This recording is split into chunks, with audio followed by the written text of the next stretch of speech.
Kalau perintah Pak Hotman nggak berubah, nggak kita rubah.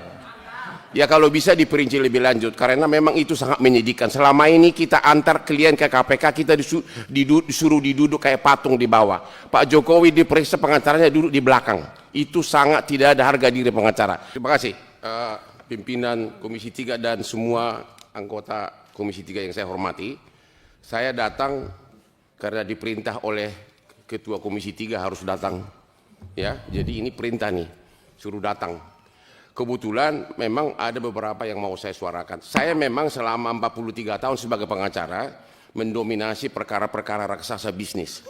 Namun dalam 10 tahun terakhir saya sudah membela rakyat kecil di Kopi Joni dan di Hotman 911. Sudah ribuan saya tolong, entah karena panggilan alam saya nggak tahu.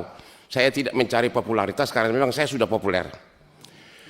Yang pertama adalah waktu saya melihat Jokowi di BAP di Polda, pengacaranya duduk di belakangnya. Itu sangat menyedihkan. Pengacara duduk di belakang punggung daripada yang diperiksa.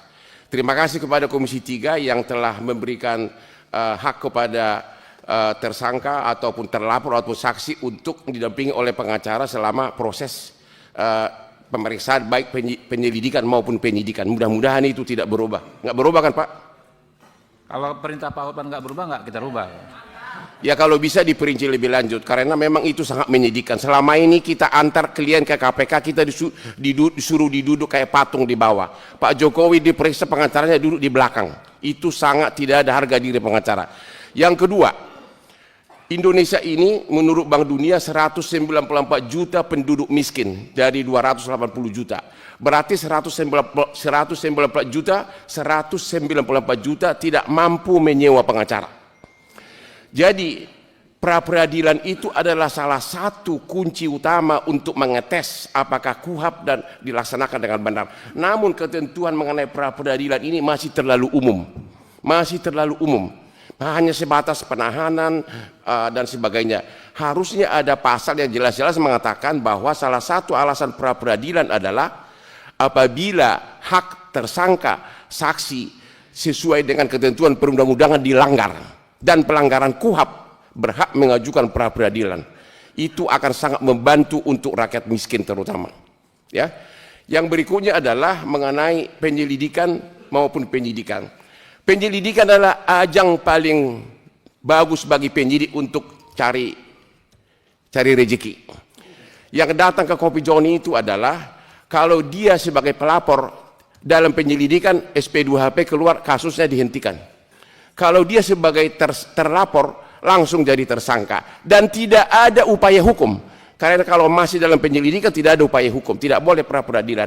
Pertanyaannya apakah penyelidikan masih perlu? Kenapa nggak langsung ke penyidikan? Oke. Yang berikutnya adalah penyidik dan tersangka itu nggak beda dengan penggugat dan tergugat dalam perkara perdata, saling menggolkan dia punya dalil-dalil. Makanya sebaiknya dalam semua gelar perkara, dalam rekonstruksi, dalam otopsi, semuanya pengacara dikasih hak untuk ikut dengan bantuan profesional. Itu akan lebih fair, terutama waktu gelar perkara. Itu sangat perlu. Tapi yang paling saya fokus tadi itu adalah pra peradilan itu ini terlalu umum. Justru inilah kunci daripada ngetes apakah hak daripada warga itu diinjak-injak atau tidak. Yang terakhir, sebenarnya banyak di sini titipan dari para profesor karena sudah ada tertulis. Satu lagi Pak, hampir setiap perkara pidana, terutama yang tersangkanya berduit sampai PK, selalu ada ahli. Akan tetapi di Indonesia ini ahli tidak boleh bicara tentang fakta. Saya sudah mengikuti persidangan begitu banyak di Singapura, di arbitrasi maupun perkara pidana. Justru ahli itulah yang paling tepat memberikan pendapat analisa terhadap fakta. Dia yang tahu menerapkan teorinya terhadap fakta. Soal nanti apakah pendapatnya diakui oleh hakim, itu kan haknya hakim. Jadi sekali lagi agar ditambahkan pasal bahwa ahli berhak memberikan komentar. Ini saya sudah alami langsung 10 tahun lalu di Singapura. Sekarang ini setiap orang PK mendatangkan ahli, tapi dia hanya kayak buat syair aja, ngomong no, habis itu selesai. Tidak pernah diterapkan teori-teorinya itu terhadap fakta kejadian, itu akan lebih seru dan akan lebih mendalam mengenai kasusnya.